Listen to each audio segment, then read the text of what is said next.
नमस्कार मित्रांनो, स्वागत आहे तुमचं चौफेर मराठी आपल्या चालू घडामोडीच्या सिरीजमध्ये। आज आपण 21 फेब्रुवारी 2025च्या चालू घडामोडी पाहणार आहोत। तर व्हिडिओ शेवटपर्यंत पहा आणि व्हिडिओ आवडला असेल तर सबस्क्राईब करा। चला तर मग सुरुवात करूया आजच्या पहिल्या प्रश्नाला।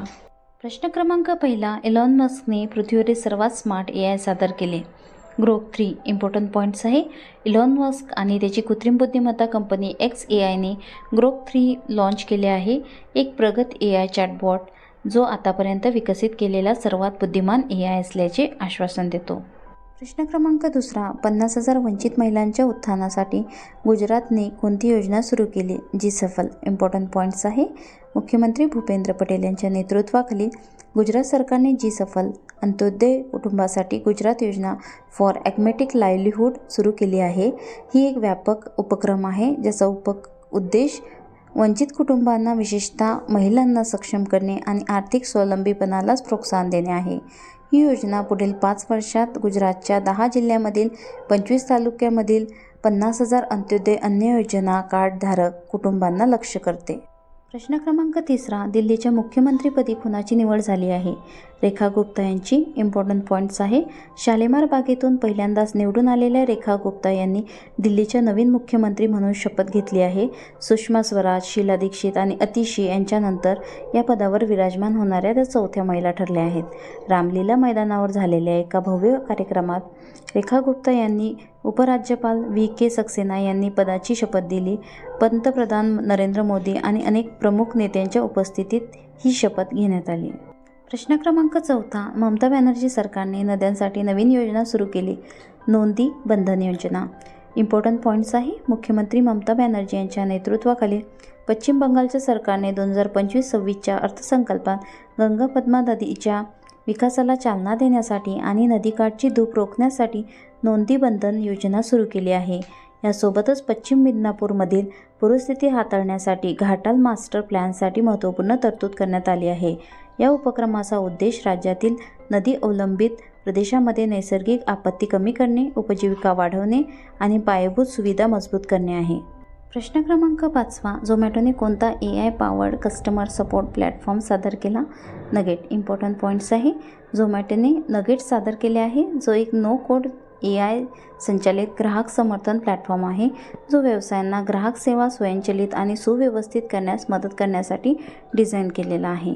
3 वर्षांमध्ये विकसित केलेले हे प्लॅटफॉर्म सध्या झोमॅटोच्या इकोसिस्टीममध्ये ब्लिंकिट आणि हायपरप्युअरसह मासिक 15 दशलक्षाहून अधिक संवाद हाताळते। हे पाऊल ग्राहक अनुभव आणि ऑपरेशनल कार्यक्षमता सुधारण्यासाठी AI चालित उपायावर झोमॅटोचे लक्ष अधोरेखित करते। प्रश्न क्रमांक 6वा, फिलिपाईन्समध्ये कोणाच्या पुतळ्याचे उद्घाटन झाले? तिरुवल्लुवर। इम्पॉर्टंट पॉईंट्स आहे। भारत आणि फिलिपाईन्समधील राजदूत हर्ष कुमार चैन यांनी सेबू येथील गुलास कॉलेज ऑफ मेडिसिन येथे प्रतिष्ठित तमिळ कवी आणि तत्त्वज्ञानी तिरुवल्लुवर यांच्या पुतळ्याचे उद्घाटन केले। भारत आणि फिलिपाईन्समधील राजनैतिक संबंधाच्या 75व्या वर्धापन दिनानिमित्त हा कार्यक्रम आयोजित करण्यात आला होता। प्रश्न क्रमांक 7वा, स्टँडर्ड चार्टर्डने भारताचे CEO म्हणून कोणाची नियुक्ती केली? PD सिंग यांची। इम्पॉर्टंट पॉईंट्स आहे। स्टँडर्ड चार्टर्ड बँकेने प्रभुदेव सिंग यांची भारत आणि दक्षिण आशियासाठी मुख्य कार्यकारी अधिकारी म्हणून नियुक्ती करण्यासाठी रिझर्व्ह बँक ऑफ इंडियाकडून मान्यता मिळवली आहे। कॉर्पोरेट बँकिंगमधील अनुभवी आणि JP मॉर्गन इंडियाचे माजी CEO सिंग 1 एप्रिल 2025 रोजी त्यांची नवीन भूमिका स्वीकारतील। प्रश्न क्रमांक 8वा, साऊथ इंडियन बँकेने निर्बाध डिजिटल गुंतवणुकीसाठी काय लॉन्च केली? SIB quick FD। Important points आहे। साऊथ इंडियन बँकेने SIB क्विक FD हे एक अभूतपूर्व डिजिटल सोल्युशन सादर केले आहे, जे त्यांच्या ग्राहकासाठी फिक्स्ड डिपॉझिटमध्ये गुंतवणूक करणे अधिक सोयीस्कर आणि सुलभ करण्यासाठी डिझाईन केलेले आहे। ही नाविन्यपूर्ण सेवा व्यक्तींना UPI खात्यातील निधी वापरून अखंडपणे फिक्स्ड डिपॉझिट उघडण्याची परवानगी देते। नवीन वैशिष्ट्याचा उद्देश गुंतवणूक प्रक्रिया सुलभ करणे आणि ग्राहकांना सोपी आणि जलद बँकिंग सेवा प्रदान करण्याच्या बँकेच्या वचनबद्धतेशी सुसंगत आहे। प्रश्न क्रमांक 9वा, छत्रपती शिवाजी महाराज जयंती 2025 कधी साजरी केली जाते?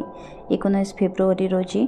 इम्पॉर्टंट पॉईंट्स आहे। मराठा साम्राज्याचे संस्थापक आणि महान योद्धा छत्रपती शिवाजी महाराज यांच्या जयंतीनिमित्त दरवर्षी 19 फेब्रुवारी रोजी छत्रपती शिवाजी महाराज जयंती साजरी केली जाते। यावर्षी 2025मध्ये भारत शिवाजी महाराजांची 395वी जयंती मोठ्या उत्साहात साजरी करेल. आजचा शेवटचा प्रश्न क्रमांक 10. BBC Indian sportswoman of the year 2024 कोणी जिंकला? मनू भाकरने. इम्पॉर्टन्स पॉईंट्स आहे. ऑलिम्पिक पदक विजेती नेमबाज मनू भाकर हिला BBC Indian sportswoman of the year 2024 हा पुरस्कार देण्यात आला आहे.